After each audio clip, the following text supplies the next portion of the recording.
بازگشت مسی به بارسلونا، از رویا تا واقعیت. رویایی که مدیر عامل بارسلونا در مصاحبه جدیدش به صورت خیلی یواشکی اونو تایید کرده. حالا توی این ویدیو میخوایم این انتقال رو بررسی بکنیم و ببینیم که اصلا این انتقال ممکنه یا در حد شایع است.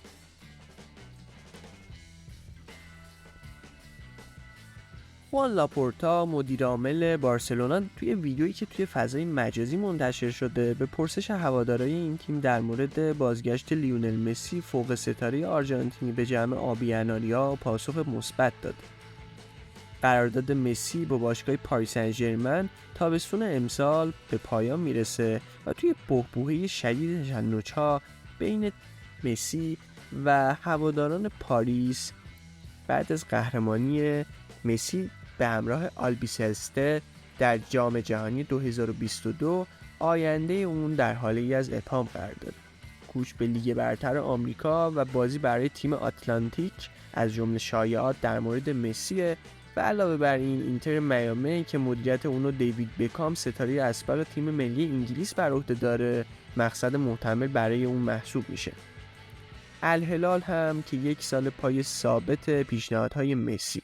با این حال بازگشت به بارسلونا هم یکی دیگه از گزینه‌های روی میز برای مسیه که توی هفته‌های اخیر به شدت قوت گرفته و گفته میشه باشگاه بارسلونا برای مذاکره با مرد آرژانتینی وارد عمل شده. در گرماگرم این شایعات لاپورتا در آستانه دیدار بارسا برابر خطافه در پاسخ به سوال یکی از هواداران این تیم درباره بازگشت مسی به بارسلونا گفت بله، پاسخی که دل هواداران این تیمو گرم کرده. آبی اناری‌ها در حال حاضر با مشکلاتی از جمله رسوایی‌های مالی دست و پنجه نرم می‌کنند. این موضوع میتونه نقل و انتقالات تابستونی این تیمو تحت شعاع قرار بده. رافایوسته نایب رئیس بارسا هم به تازگی از مذاکرات جاری با مسی پرده برداشته، اما هیچ چیز به طور رسمی رسانه‌ای نشده. نشریه آس اسپانیا در گزارشی غافلگیر کننده مدعی شده بود که باشگاه بارسلونا در دوران ریاست جوزپ ماریو بارتومئو مدیر عامل سابق این باشگاه طی 3 سال مبلغ 1.5 میلیون دلار به خوز ماریا انریکز نگریرا نایب رئیس اسبق کمیته فنی داوران فدراسیون فوتبال اسپانیا پرداخت کرده.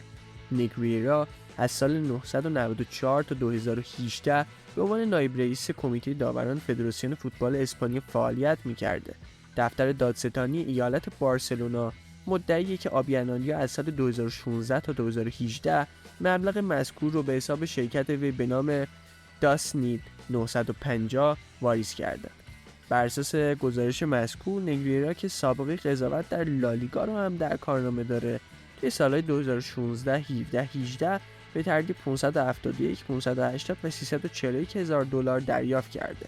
لاپورتا در مورد این اتهامات گفته بارسلونا هرگز با نیت تغییر یا اعمال نفوذ در رقابت‌ها به منظور حصول منافع ورزشی اقدامی نکرده و دادگاه هیچ مدرکی هم پیدا نکرده، چون چیزی وجود نداره و چنین چیزی ممکن نیست. این اتهامات با هدف تخریب بارسلونا مطرح شده و خصمانه‌ترین حمله‌ای که علیه بارسلونا صورت گرفته. با این تفاصیل میشه گفت که بارسلونا تابستون خیلی سخت رو پیش رو داره و علاوه بر تنظیم کردن صورت‌های مالی و درست کردن تراز مالیش باید از پس ایجنت مسی یعنی پدرش و البته مبارزه با تیم‌های سرسخت عربستانی و آمریکایی هم بر بیاد.